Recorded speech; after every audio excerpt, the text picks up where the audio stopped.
Bassel, in the Middle East, I see Islamic State had a setback. Is it true that they have dismantled a major section of the Islamic State network in Iraq, or is it one of those fake news basically released to boost government posture or the American presence? Thank you, Bhargav. So in the Middle East, it was relatively calm today, with only Iraq being one of the main developments.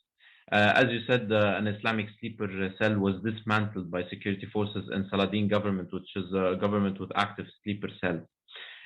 So according to the intelligence agency, the cell has carried out several attacks on security forces and the Iraqi army in 2017.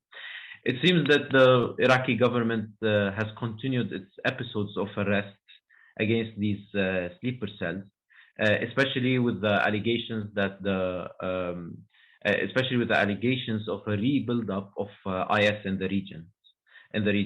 So it seems like these episodes of arrest will continue until all these cells are dismantled by security forces.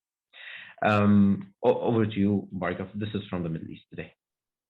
Thank you, Bassel. With that, we'll move over to Egypt, which is like a bridge between Africa and the Middle East. In fact, it's a never-ending debate whether it is actually African or Middle Eastern, given its majority Arab population. However, we see that Egypt is running to the IMF for a economic rescue package. Now, Sitati, a very controversial question for you. Of course, the current conflict in Ukraine is going to be blamed for everything which is happening with the economic situation now.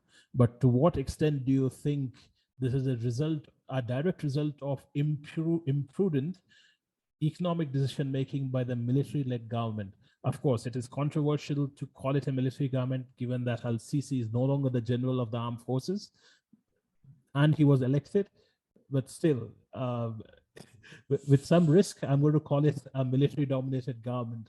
And to what extent do you think they're responsible for the current state of affairs, despite the inflation being somewhere around 6 to 7%? Well, thank you, Bhargav, for that question. When you look at the Egyptian economy, despite the fact that the al-Sisi-led government has gone to the International Monetary Fund to seek for some sort of financial rescue package to cushion the economy against external shocks. This, from my end, cannot really be wholly attributed to the ongoing Russian-Ukrainian conflict, because when you look at the Egyptian economy way back from 2016, when al-Sisi first approached the IMF for financial assistance, and then all these years, the al-Sisi-led government has been running massive deficits. And so these current developments can't just be related directly or attributed directly to the ongoing conflict in Russia and Ukraine. And so this follows the decision by the central bank to devalue the Egyptian pound by 14% on March 21st this week. And to put this further into context, going back to the IMF financial arrangement with the Egyptian government in 2016, I mean, all the finances directed towards the Egyptian government have always gone to financing mega projects and the purchase of weapons. And lastly, or a few of the finances from the IMF, I mean, they have barely gone into shoring up or expanding the business, the space for businesses, particularly the private sector businesses in the country. And what could happen from the latest, approach to the IMF by the al-Sisi government, that we could see perhaps a further increase in taxes, some of which, or part of which, has been described as a possibility of having regressive taxation regimes continuing in the country. And this is likely to increase the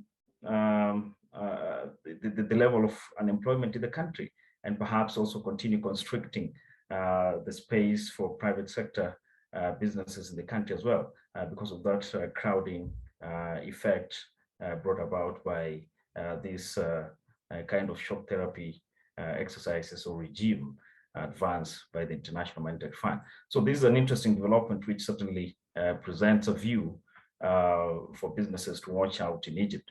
And lastly, on this issue, foreign investors, I mean, following the ongoing conflict pitting Russia and Ukraine, have been withdrawing or pulling out of the treasury markets in Egypt.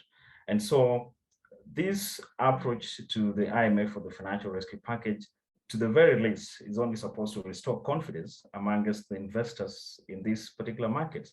And so it has less to do, this is my opinion, a strong one, it has less to do with the ongoing conflict in Ukraine, but it has more to do with the economic mismanagement or the erratic kind of economic policies which the Al-Sisi-led government has been implementing, especially since the year 2014 when it came into office. Bhargav. Thank you, Sitati. I must agree that when he came into power through a military intervention, the promise was to stabilize the political and security landscape.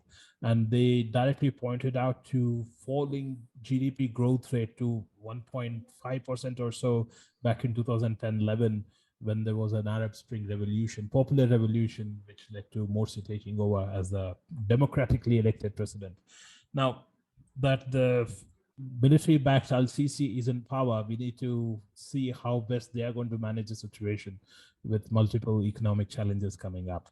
So with that, I will pass it on to Bassel to cover off on Europe, where there seems to be no respite from transport strike, both in Spain and France. And this time around, it is Paris of all the places.